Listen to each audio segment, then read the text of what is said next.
Hello YouTube, welcome to another video. This time of this COMPAQ Evo d510 EPC, not to be confused with ASUS EEPC.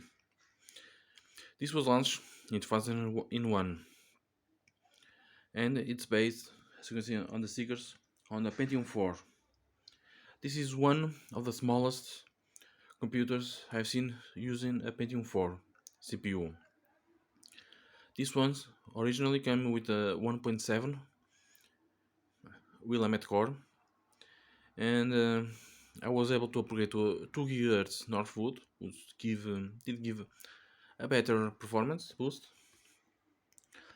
And after a while, it stayed with 2 GHz, and finally I found a 2.4, and it's difficult because of the motherboard. I will explain you later. And lastly, I was able to find a 2.5 GHz, which is now installed on this one. It's a Northwood A, which means it's 512 kilobytes of L2 cache, but the front side bus it's only 400 megahertz, so it's limited to the 400 megahertz bus. I think this is one of the fastest 24 speed that you can place on this one. Here's the other front. It has some scratch marks because I'm used to place my computer monitor above it and some random stuff over there. It's a mess, okay? And I was watching that YouTube video. And this is the part of the external enclosure. It's in the front. It uses a laptop SIM drive. On the left, we have the power button with the power LED and the hard drive LED. Then we have 2.2, 2.0 USB ports, a vent for the power supply, and there's the stickers. I did replace them, they were in bad shape. I placed this Windows XP and Pentium 4. I was originally use a more modern one, but I keep this one. On the side, you have a large intake.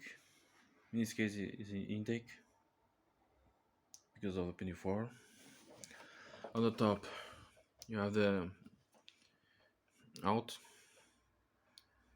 This is for the CPU, and this is for the power supply. On the other side, we have some information, Windows XP key, and the back, where you insert the computer, it's like this, with a metal shroud, as you can see. It looks bigger on video, but it's not that big. On the bottom, you have 4 feet, rubber feet, and also on this side, you have 4 feet with gray rubber pads on the gray part and black on the black part. The mini computer itself is this extremely compact design by COMPAQ, really. Here is the hard drive, here's the outtake fan, to lift it. Here's the right side in the front. Don't worry about the cap, it was like that originally. I thought I would made that while cleaning it, but it's like that. This also acts as the intake for the CPU. In this part is a hard drive cage. Unfortunately, I broke the clip. You lift it up, push it to you, and flip it up, and you can place which hard drive you want. This is original 40 gigabytes. Seagate Barracuda.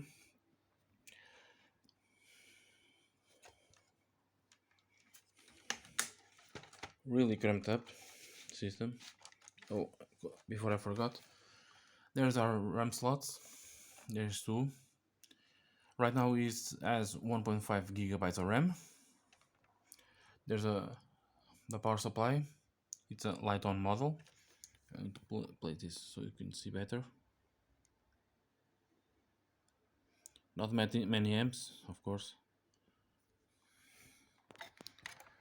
but this is a Pentium 4. Let me close this. This locks because maybe I did force it. There's a tiny part that clips there. It broke on its front. Sorry, it's very hard to make with one hand. There is more vents for intake. There is the. This is from another laptop drive I did remove. I did upgrade it. Originally, it come with all a CD-ROM drive. I placed this DVD-RW. There you can see the power button, power LED, hard disk live LED, some switches. There's the main power for the board and two USB ports. And there's the intake fan for the power supply. How they do run, it comes out and it comes routed. That power is for the hard drive. That cable. There was a YouTuber that made recently a teardown. If you want to search it, you can watch it.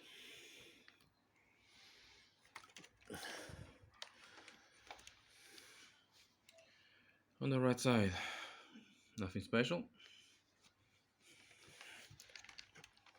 On the back, something that surprises me. This one probably is now when HP bought COMPAQ. I don't know if this was a refurbishment or was already when HP already buy COMPAQ. There we can see the model, EVO d510 EPC.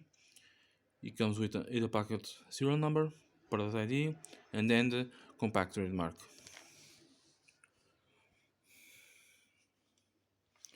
There you see the power supply. It has a VGA, 1000 Ethernet, 4 USB 2.0s, and audio in and out. And this one, how do I disassembles is very simple. You have these latches for the case interlock, so it then locks in the case. In this side also, but because it's the power cable, you cannot try to open it. And this was of course a time that they call this RIO legacy free.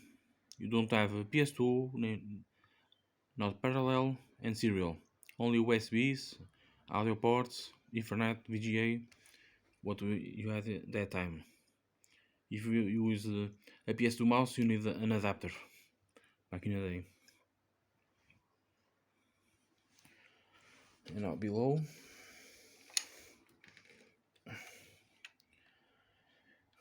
there is support for the socket and the mounting socket, cooler. Here's the reference for the board. It's a climber motherboard.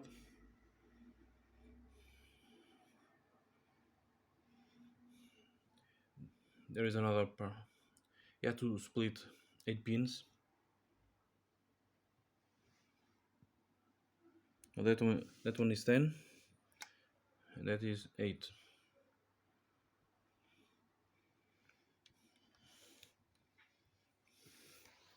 Sorry, the cables are totally in. It runs very quiet for a system like this, and if you clean it and place, of course, a good thermal paste, it runs very cool. Sorry, I was organizing some cables. Now let's power it up. There's the fan, COMPAQ logo. It has a very basic BIOS. I will show it later. Very extremely basic. I did install Windows Embedded 2009 because it's more light and it was supported more than Windows XP. It works well.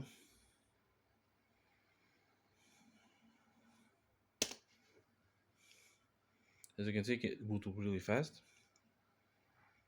And it's still its original hard drive. I think this system didn't have that much use.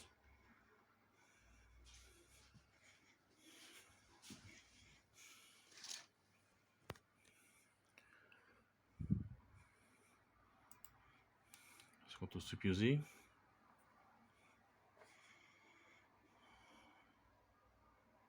Also,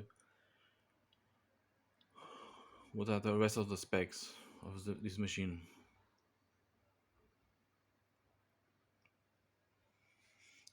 Here's the CPU, independent 4 Northwood core, running 2.5 GHz, MMX, SSE, SSE2.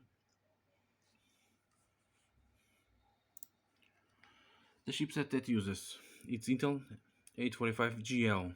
It's a cut down version of the i45G. It comes with SH4. This one has the latest BIOS. 16 memory, 1.5 gigabytes, running 143. So it's their DDR266 megahertz. Sorry, SL 2.5 226. And for the graphics cards, it's a 845G GP. It was the Extreme Graphics when Intel launched the chipset. It was Intel Extreme Graphics.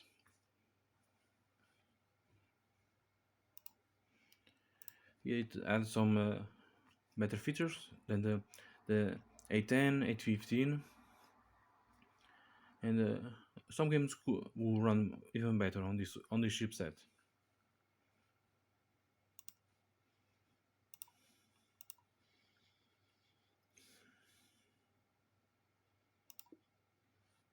I do run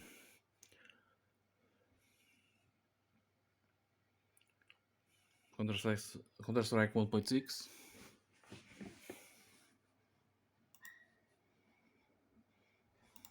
Oops.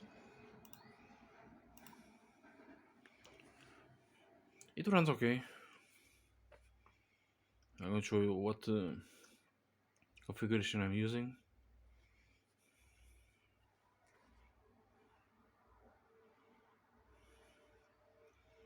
My idea is to maybe place an SSD or a compact flash adapter so that it could run a lot faster.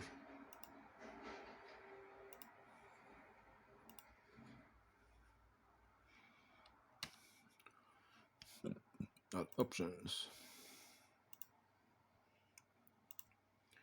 The video OpenGL mode 1024 by 768 32 bits.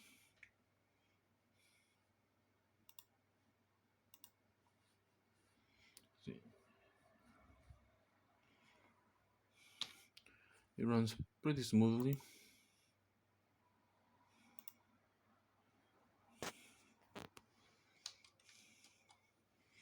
By the way I play the games is like this: mouse on the left side because I'm left-handed, and I use the directional buttons to move myself, this control to reload, and 0 ins for opening or interact, and A to jump, Z to crouch, and I use some of these as another swim up, down, or other alternative modes. So I play a little different than the usual, I think. I don't know if you guys are also lefties or not. Look at the bots. Oops. It runs okay. if I don't place too many bots. For this CSGO, it runs quite well. Now let's leave.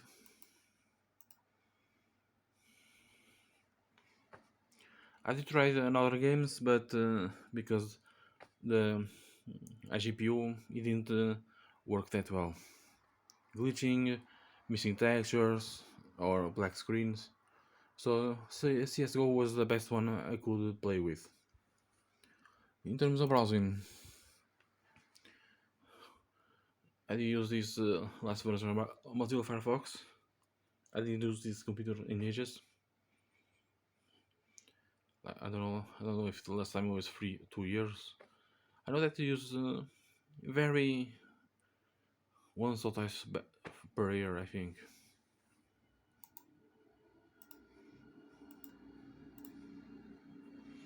Firefox ESR 52.9.0.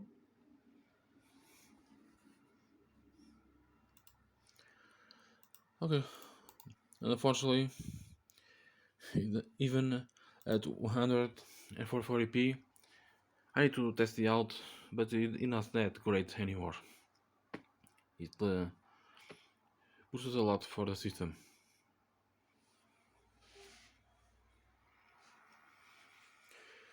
So I say this is one of the most compact Pentium 4 computers I own. I don't know if you guys ever seen an even smaller one. Probably if you use a laptop drive, maybe it could be even smaller. Don't know by much, but okay. And